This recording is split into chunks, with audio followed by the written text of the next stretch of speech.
the last lectures, I have derived the form of the maximum likelihood estimators for various probability models. I have demonstrated how the role of likelihood is there in determining the final form of the estimator. Suppose there is a prior information, then it has a effect. Now, in today's lecture, I will spend some time on discussing important properties of the maximum likelihood estimators. First of all, we note that see various problems we have done, and in most of those problems we have got a value of the maximum likelihood estimator. That means, there is a function which is corresponding to the estimator.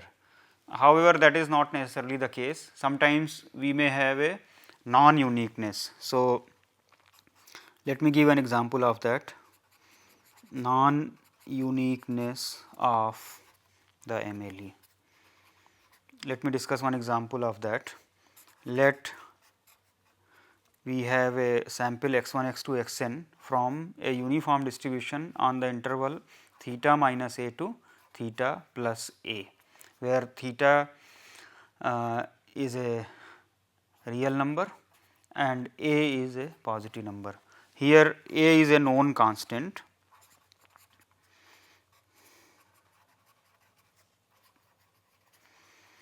So, the problem is here to estimate the parameter theta of this uniform distribution. That means, the spread is from theta minus a to theta plus a.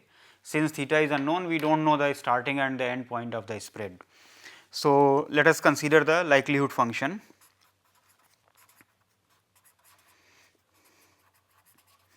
The likelihood function is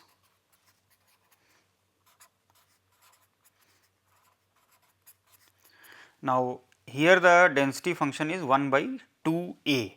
So, if I consider the joint distribution of x 1, x 2, x n, it will become 1 by 2 a to the power n, and each of the xi's lies from theta minus a to theta plus a. Therefore, we can summarize this information in the form that theta minus a less than or equal to x 1 and so on less than or equal to x n less than or equal to theta plus a.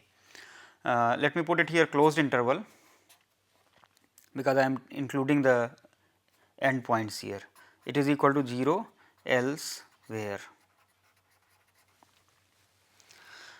Naturally, you can see that the maximum value of the likelihood function is 1 by 2 a to the power n, because this is a constant value here, at other points it is 0.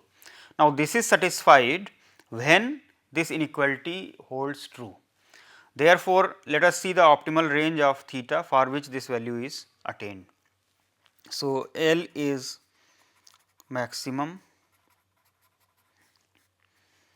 when theta minus a is less than or equal to x 1, or you can say that theta is less than or equal to x 1 plus a, and theta plus a is greater than or equal to x n, or theta is greater than or equal to x n minus a. Naturally, if I choose any value of theta in the interval x n minus a to x 1 plus a, that will be the maximum likelihood estimator. So, any value of between x n minus a to x 1 plus a is a maximum likelihood estimator of theta. So, this is an example where the maximum likelihood estimator is not unique. However, we may choose the, for example, the midpoint of this, that will be the x 1 plus x n by 2. We may choose the midpoint, that is x 1 plus x n by 2 as the MLE.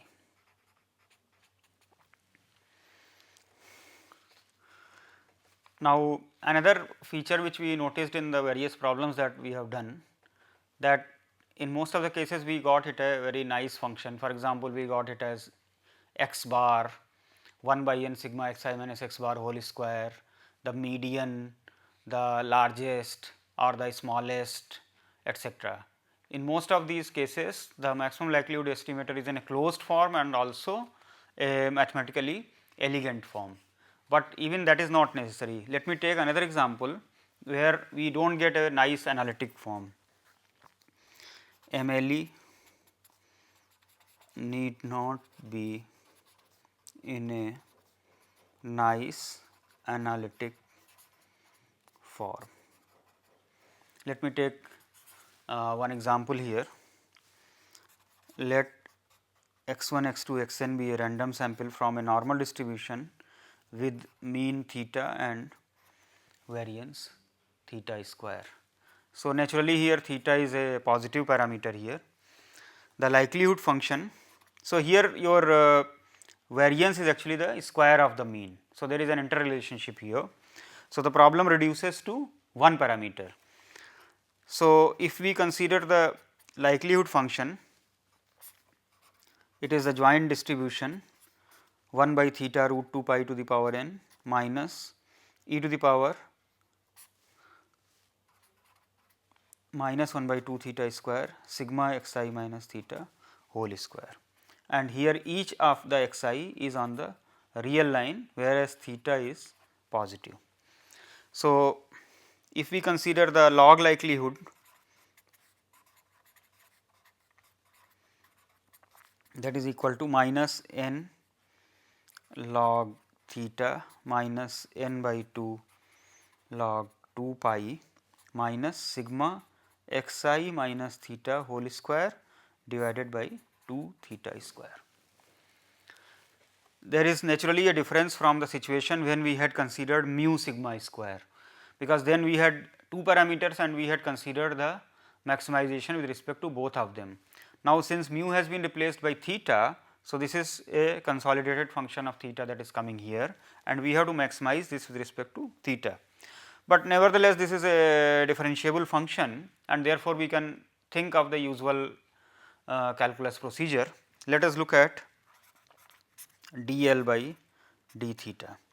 So, that is equal to minus n by theta plus sigma x I minus theta divided by theta square plus sigma x I minus theta whole square divided by theta cube, because the derivative of 1 by theta square will be minus 2 by theta cube. So, that simplifies to this.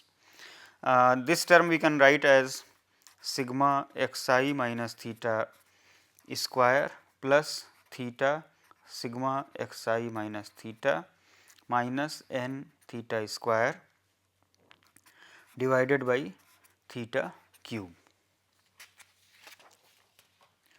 Now, we can expand these terms here. You will get 1 by theta cube sigma x I square minus twice. Now, you get 2 theta x I, when you put summation here it becomes sigma x I, which we can write as n x bar. So, minus 2 n theta x bar, then you have theta sigma x I again, which we can write as n x bar. So, this becomes n theta x bar minus theta square, and this is summation here. So, minus n theta square minus n theta square, and of course, there was another term here which we missed here, theta square here. So, n theta square will come here with a plus sign, plus n theta square. So, naturally this term cancels out, and here one of the n theta x bar cancels out. We get here 1 by theta cube sigma x I square minus n theta x bar minus n theta square. Now, we can consider the, if we put this equal to 0, then this is nothing but a quadratic equation in theta, which will have two roots, because the denominator is theta cube, which is always positive. So, we can look at this dl by d theta is equal to 0 gives theta is equal to. So, we can write this equation this sigma xi square term is coming, we can take out n here. So, this we can write as minus n by theta cube theta square plus theta x bar minus 1 by n sigma xi square. I will use the notation alpha 2. This alpha 2 notation we have introduced in the method of moments. This is the second sample moment. This alpha 2 is 1 by n sigma xi square. So, if we put this equal to 0, we can straightforwardly apply the b square minus 4 ac formula. So, we get theta is equal to minus x bar plus minus square root x bar square plus 4 alpha 2 divided by 2. So, naturally there are two solutions, and we have to see the increasing and the decreasing nature of this. So, we can express dl by d theta as equal to minus n by theta cube theta minus, let me call it theta 1 head into theta minus theta 2 head, where I am taking theta 1 head to be the solution with the negative, that is minus x bar minus square root x bar square plus 4 alpha 2 divided by 2, and theta 2 head is equal to minus x bar plus square root x bar square plus 4 alpha 2 by 2. Now, let us look at the sign scheme of this. This term will be negative if theta is less than theta 1 head or theta is greater than theta 2 head. Because if theta is less than theta 1 head, this term is negative. Here we can see that theta 1 head is less than theta 2 head. So, if we are considering theta 1 head and theta 2 head here. So, if theta is below theta 1 head and theta 2 head, then both of these terms are negative, their product is positive. So, this entire term dl by d theta will become negative. Similarly, if theta is greater than theta 2 head, then this term is positive as well as this term is positive. So, the overall term will become negative, and this will become positive if theta 1 head is less than theta is less than theta 2 head. Therefore, we can look at the behavior of the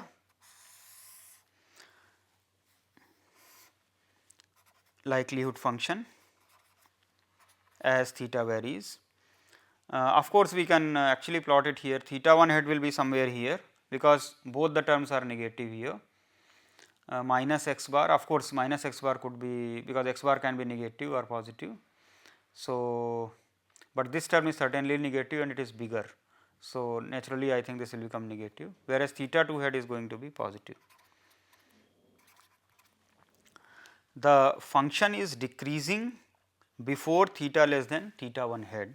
So, something like this, and then it will between theta 1 head to theta 2 head it increases, and from theta 2 head onwards again it will start decreasing. So, you can see that at theta is equal to theta 2 head we get a maximizing value. So, we can see that L theta is maximized at theta is equal to theta 2 head. And another point which we notice here, that this is actually a positive value, and from our model that we have considered here, theta should be positive. So, it is natural that our maximum likelihood estimator conforms to that range here, and it is happening here. So, the maximum likelihood estimator is x bar plus square root x bar square plus 4 alpha 2 by 2. Naturally, you can see that the form of the maximum likelihood estimator is not in a nice analytic form. In fact, you are getting square root. So, once again taking expectations etcetera, checking whether it is unbiased and all those things will be quite complicated. So, the statement that maximum likelihood estimator need not be in a nice analytic form. We may have even more difficult situation, that is we may not be able to solve the likelihood equation. In this case, although solution is coming, it is not in a good form, but there may be a situation where we may not be able to solve it explicitly. So, let me give an example of that situation also.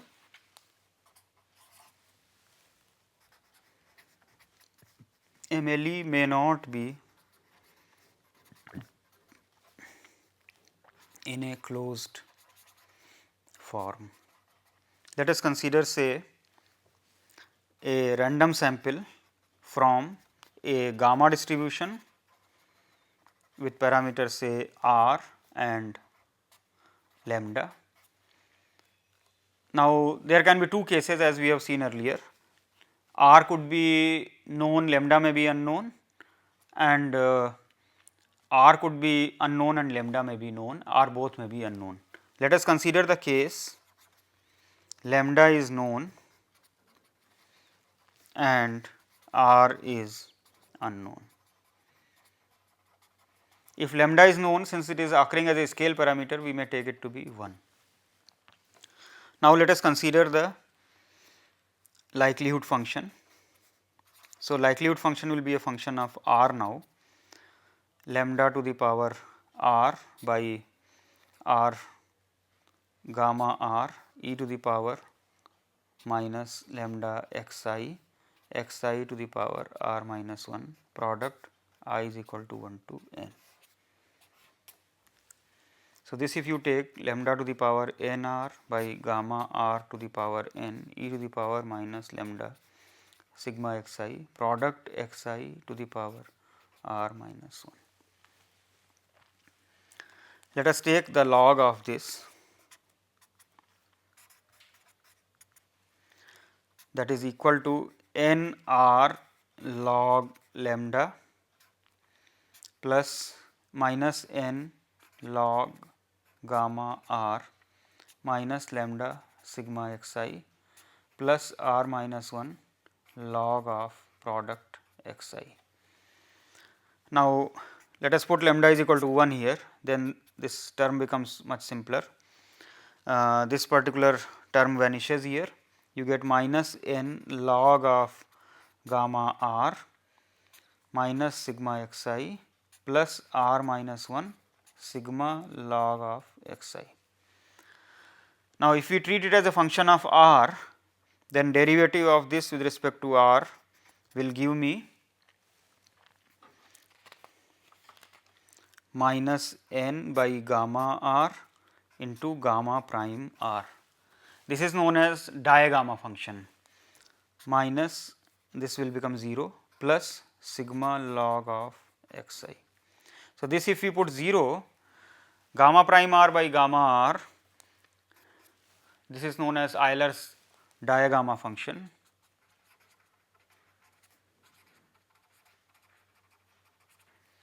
So, it is not a very nice analytic function, and you cannot solve that this is equal to what will be the solution.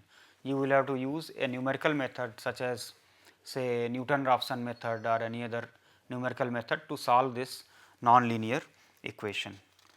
Now, in the cases when the explicit solution of the likelihood equation is not possible, a modification to the Newton-Raphson method was suggested by Fisher, and this is known as the method of scoring. The method of scoring for finding solutions to likelihood equations. So, the method is briefly as follows. We are actually looking at del by del theta log of L is equal to 0. We are trying to solve this equation. So, in case the solution is existing, there is no problem. However, there may be cases when the solution exists, but we are not able to get exact analytic form. So, what we will do, consider we want to solve the likelihood equation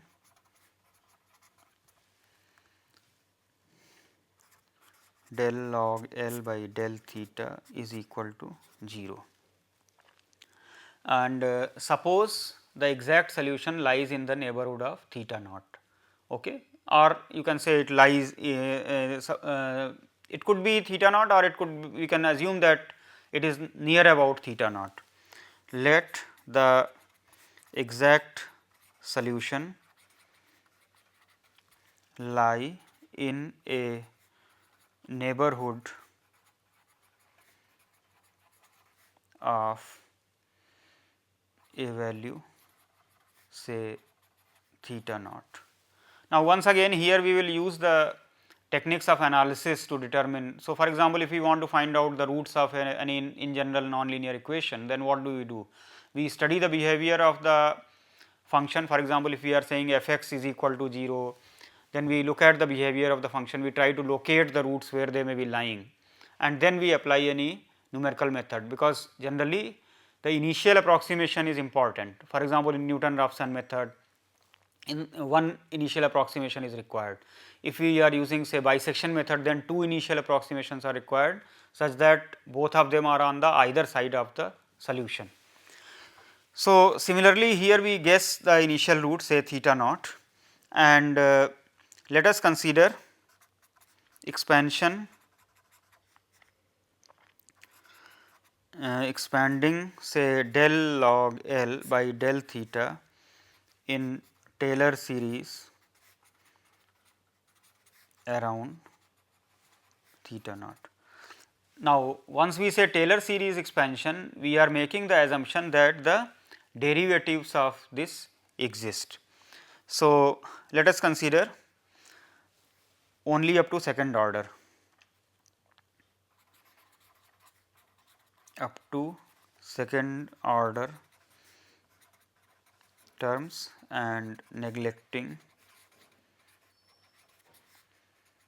third and higher order derivatives. So,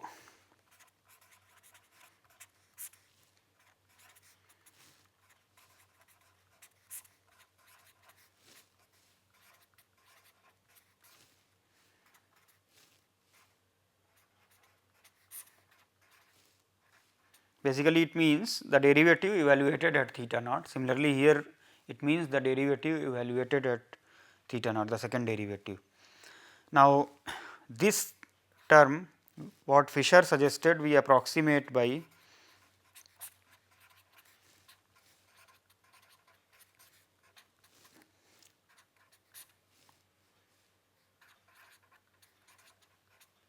that means in place of this term we have written expectation. Now, there are certain justifications for this. For example, this likelihood function is the joint distribution. So, when we are taking log, it is becoming summation here. So, this becomes summation term here. Now, we know by the laws of large numbers that if I have x 1, x 2, x n a sequence of IID random variables, then x bar converges to expectation x bar almost surely, that is with probability 1. That means, if n is large enough, this approximation is all right. So, we have replaced this term by its expectation, and this expectation of this with a minus sign is known as the Fisher's information. So, this is equal to del log L by del theta naught minus, now this theta point we consider in the neighborhood of theta. So, let us write it as delta theta. So, this is delta theta and minus expectation, this is called Fisher's information at the point theta naught. So, now from here what we get,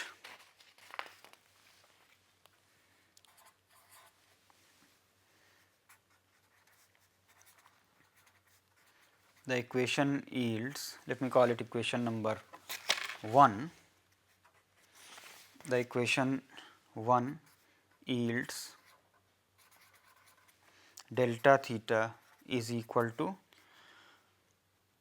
delta by delta theta naught log L divided by I theta naught. Because what we are going to do, we are having delta log L by delta theta is equal to 0. That means, we are putting this term is equal to 0 here. So, if we put this 0, then we can simplify this and we get the first approximation delta theta as del by del theta naught log L by I theta naught. So, we take the next iterate as theta naught plus this delta theta and continue. So, theta 2 will then again become where delta theta will be evaluated at theta 1 and so on. So, continue till desired level of accuracy is achieved. So, this modified method, it is known as Fisher-Newton-Raphson method or Fisher's scoring method. I will explain it through one example. Let us consider, say,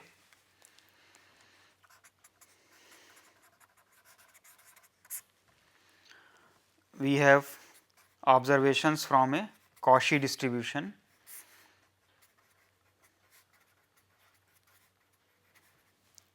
where x is any real number and theta is any real parameter. Suppose observations 210, 195, 190, 199, 198, 202, 185 and 215. 8 observations are available and we want to determine the maximum likelihood estimator of theta based on this sample. Now, in general, if we write x1, x2, xn, then what will be the likelihood function in the case of, if we denote the observations by say x1, x2, xn, then the likelihood function is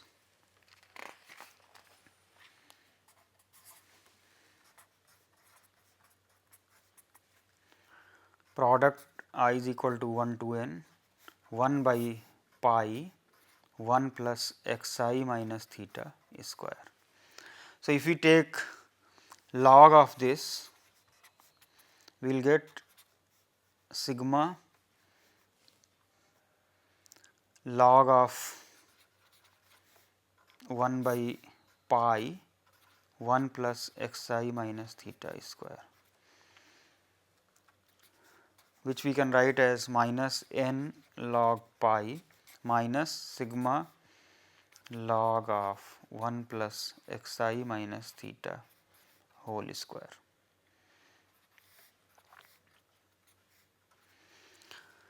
So, if we look at the likelihood equation,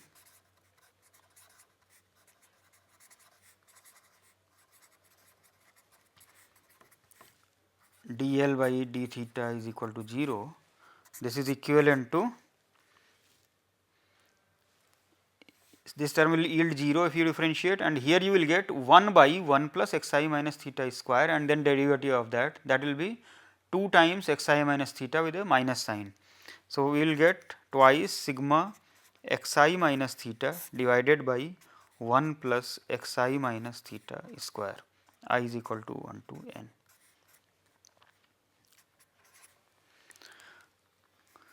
Now, naturally you can see here this equation you cannot solve for n greater than or equal to 2.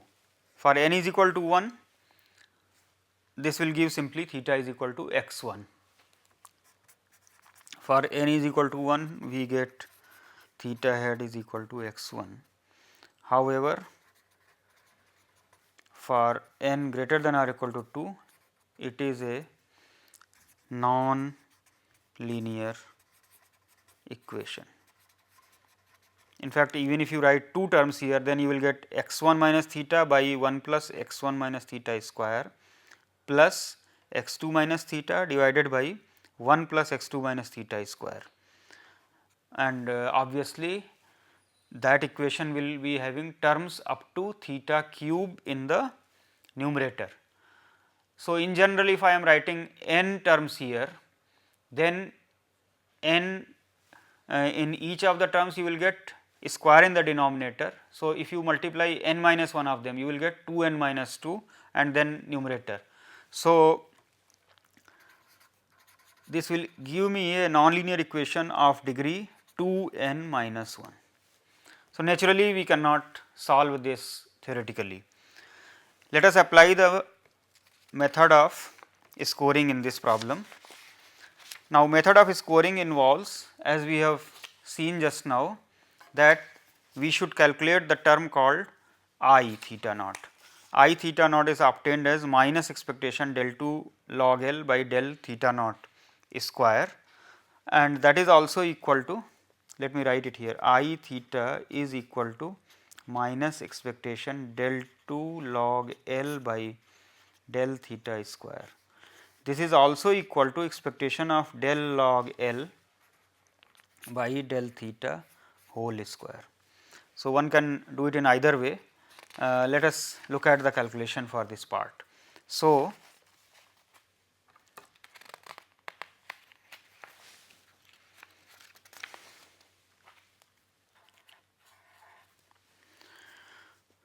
we therefore apply the method of scoring here. Now, for Cauchy distribution, log of f is equal to minus log of pi minus log of 1 plus x minus theta square. So, del log f by del theta is equal to twice x minus theta divided by 1 plus x minus theta square.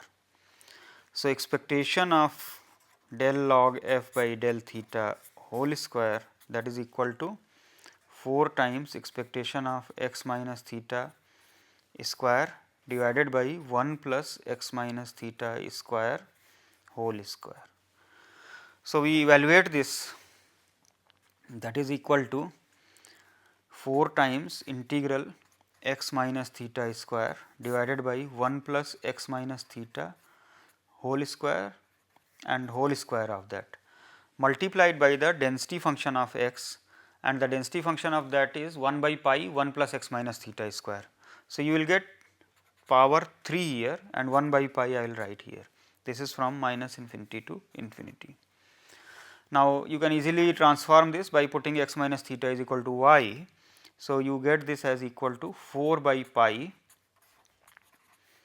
y square divided by 1 plus y square whole cube dy. Easily you can see that this is an even function. So, this becomes 8 by pi 0 to infinity y square divided by 1 plus y square whole cube dy. Now, this type of integral is standard, we can substitute something like y is equal to tan theta. So, this will give me 8 by pi 0 to pi by 2 tan square theta sec square theta divided by sec cube theta sec square theta whole cube d theta, and that is equal to 8 by pi 0 to pi by 2 sin square theta cos square theta d theta, and that is equal to half. So, this you can see it is free from theta. So, information at the point theta naught, that will become n by 2.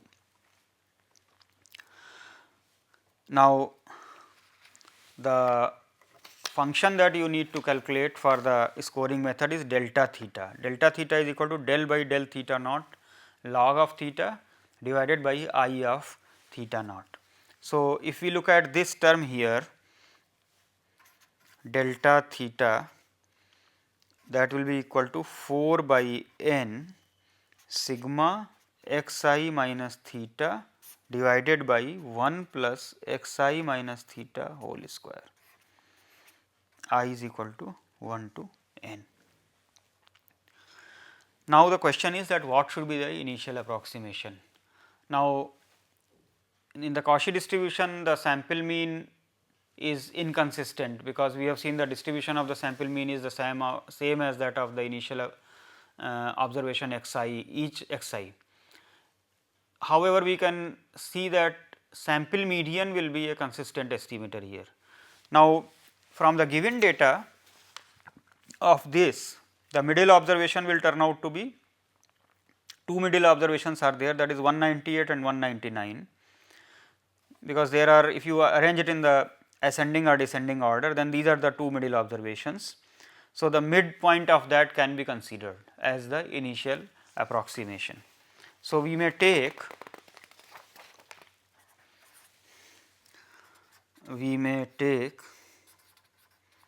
theta naught is equal to 198.5, the sample median, as an initial approximation. Now, for each theta, so if I take theta naught here 198.5, here we substitute n is equal to 8 and we have the data available to us, x i's, in the form of these values 210, 195, etc. So, if we substitute these values from the initial approximation, we can get the successive approximations. The successive approximations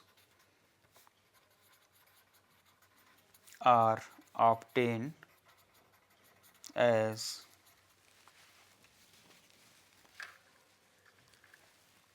theta 1 is equal to 198.4784887.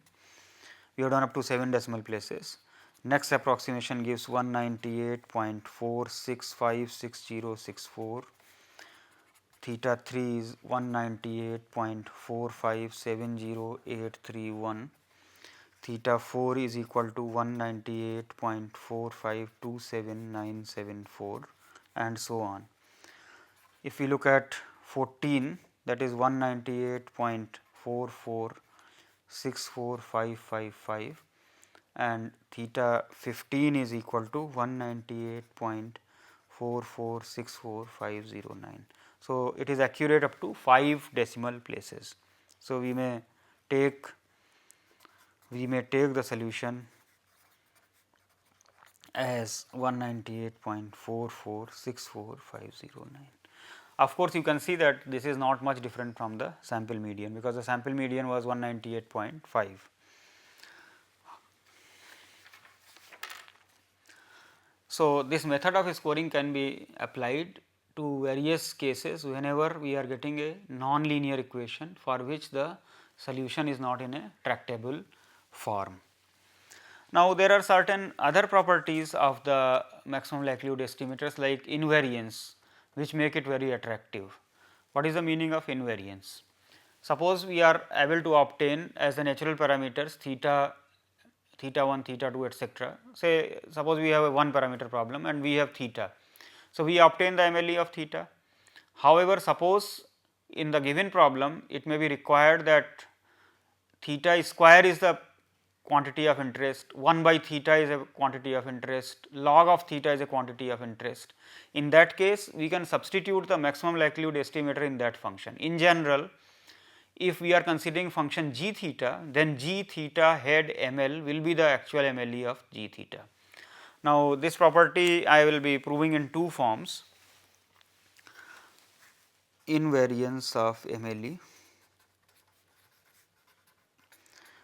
Firstly, I will prove it for the 1 functions, and then actually I will give the general proof which is true for any function.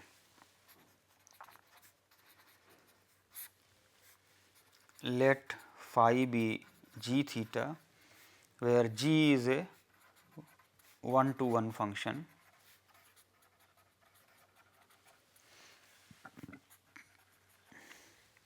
then phi head m l is equal to g of theta head m l. Let us look at the proof of this.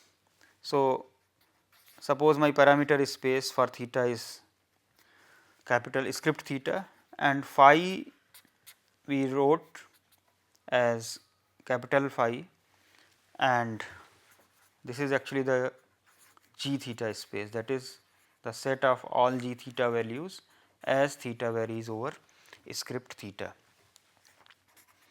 Let L theta and L star phi denote the likelihood functions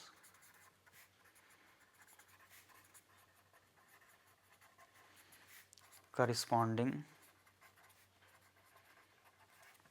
to theta and phi respectively. Essentially they are the same functions, because L theta is obtained as the joint distribution written at the point theta. Now, in that you substitute, because g theta is equal to phi. So, if we substitute in terms of phi here in that function, then that will be a function of phi and we denote it by L star. So, they are actually same functions, but written in as functions of different variables. Now, any maximum likelihood estimator of phi should satisfy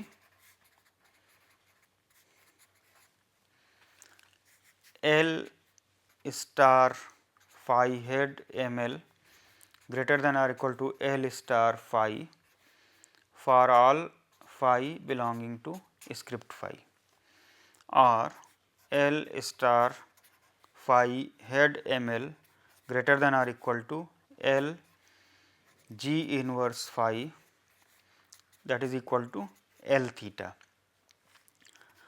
Now, L theta head m l, it is greater than or equal to L theta for all theta belonging to theta script theta.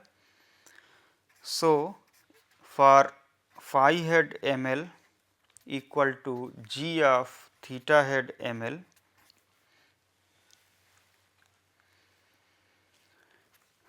we get L star phi head m l is equal to L star g of theta head m l, that is equal to L g inverse g of theta head m l, that is equal to L of theta head m l, which is greater than or equal to L theta, that is equal to L star phi for all phi. So, we can say that phi head m l is equal to g of theta head m l is the MLE of phi is equal to g theta. Now, naturally this result is true, we have proved for g being a 1-1 function. However, even if we have any function, the same invariance property can be used. A justification for this was provided by Zena in 1967. I will state the result without proof here. Let P theta belonging to script theta be a family of probability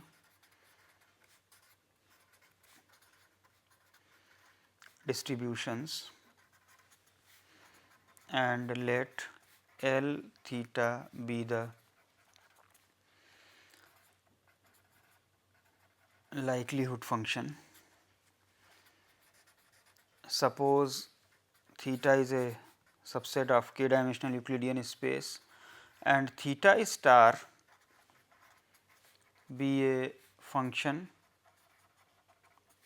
from R k to say R p, where P will be less than or equal to K. Also we assume that the range of theta star, this is an interval in R P. So, if theta head is an MLE of theta, then G of theta head is MLE of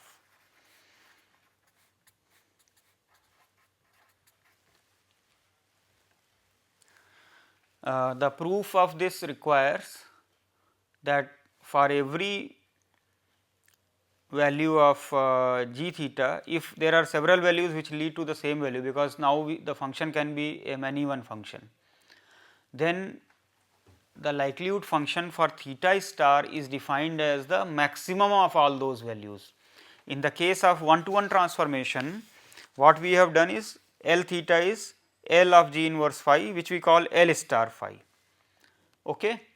Whereas, in the case of many one function, there can be several values corresponding to one value of phi, in this case theta star, there can be several values.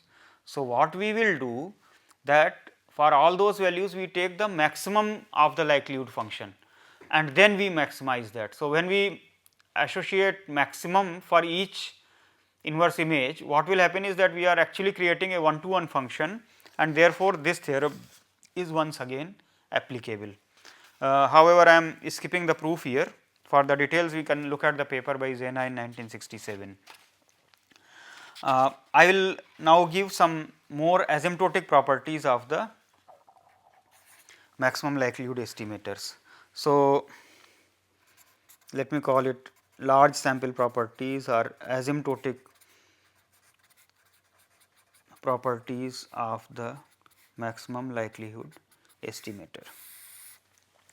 Now, these properties are true under certain conditions, which we usually call regularity conditions.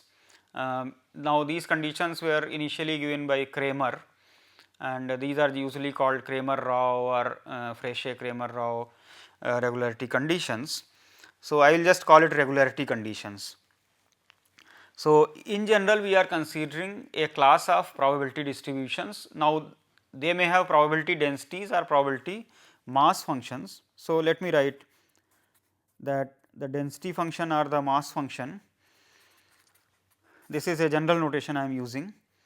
Theta belongs to script theta, this is an open interval in real line. Then we have the following regularity assumptions. The assumptions are as follows, that the up to the third order derivative exists,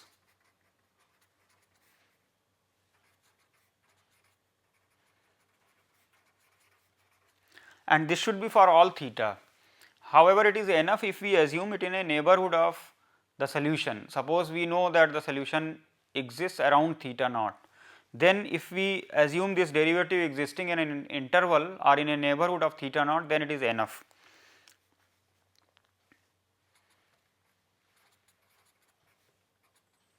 Less than delta for some delta positive. The second condition is that expectation of del log f by del theta at theta is equal to theta naught, that is equal to 0.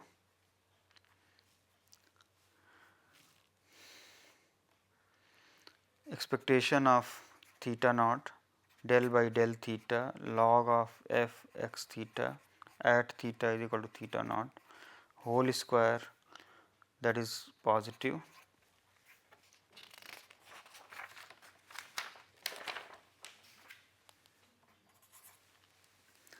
The third condition is that the third derivative of the density or the mass function is bounded in a neighborhood of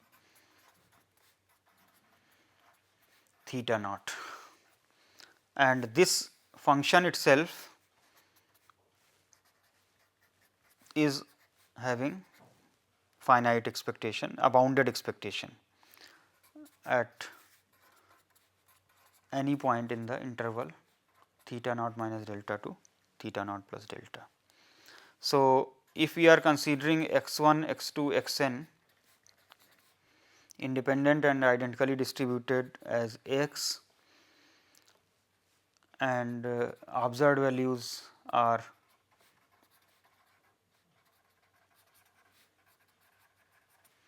then the likelihood equation is, the log likelihood is, and the likelihood equation is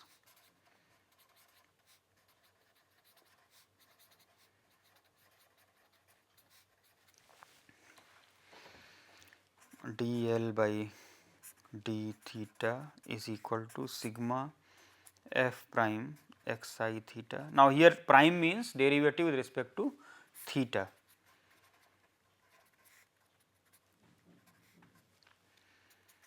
This is the likelihood equation.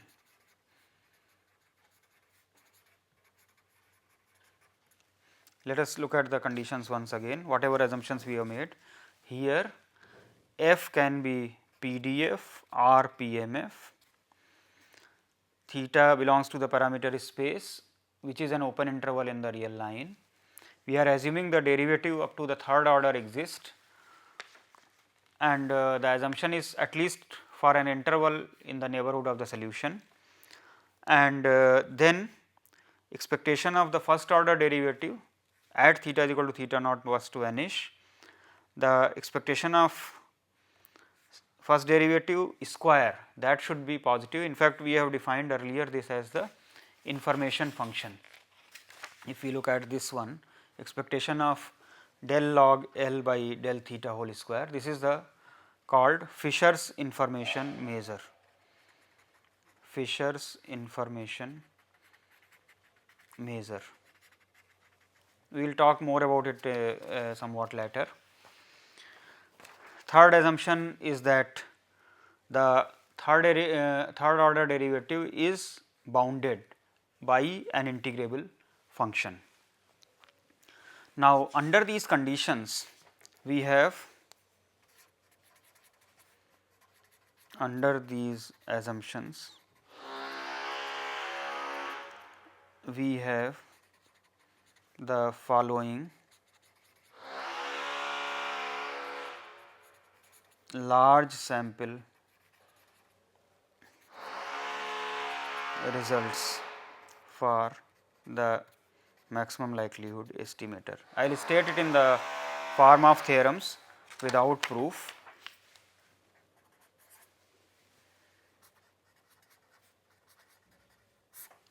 The first result says that the likelihood equation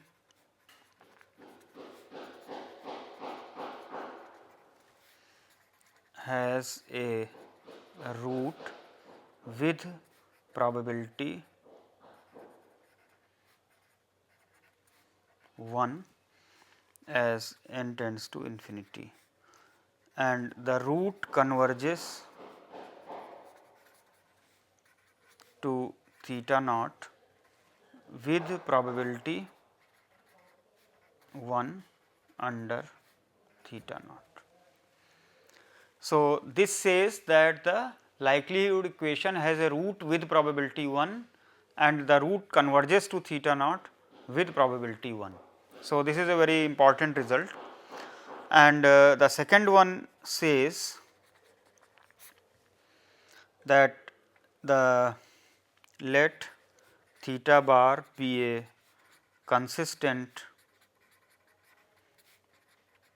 root of the likelihood equation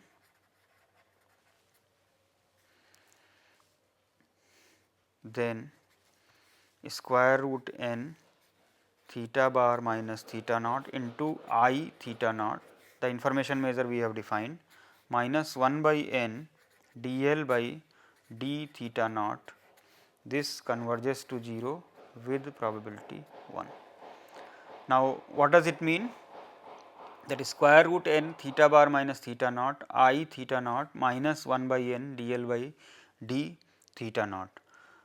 This result is something like that the root of the likelihood equation, that is the maximum likelihood estimator, is asymptotically efficient, because what term we are getting, theta bar minus theta naught. See, if you take it to this side, 1 by n dl by theta naught divided by I theta naught, and the asymptotic distribution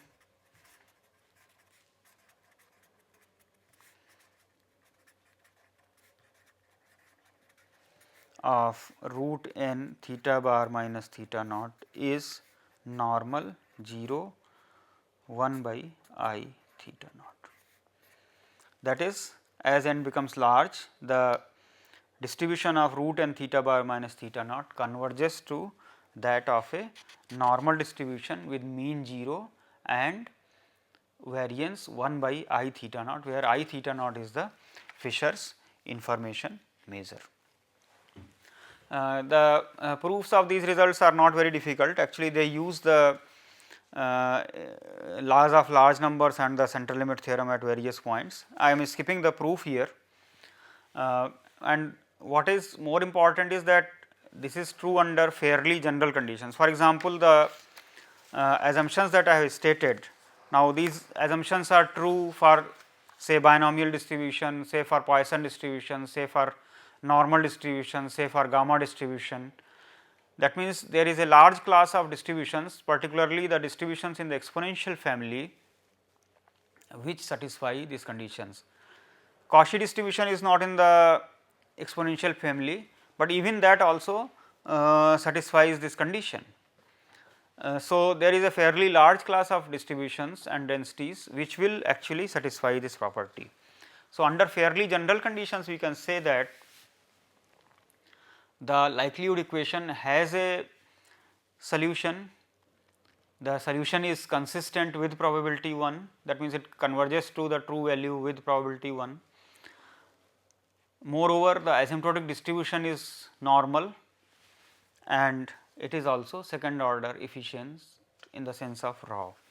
So, that makes the use of likelihood maximum likelihood estimators a fairly important practice in the statistical theory.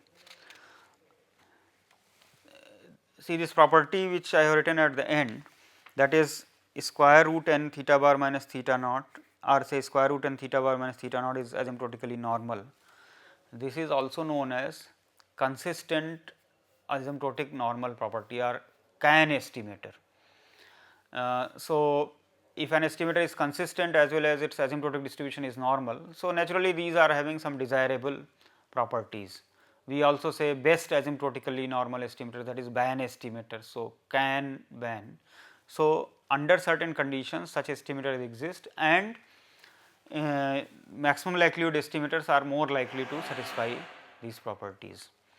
I will be completing this discussion now, and we move over to once again the unbiased estimators. We have defined the unbiased estimators, but I had mentioned that there can be many unbiased estimators. So, which one we should choose? We will introduce that criteria in the next lecture.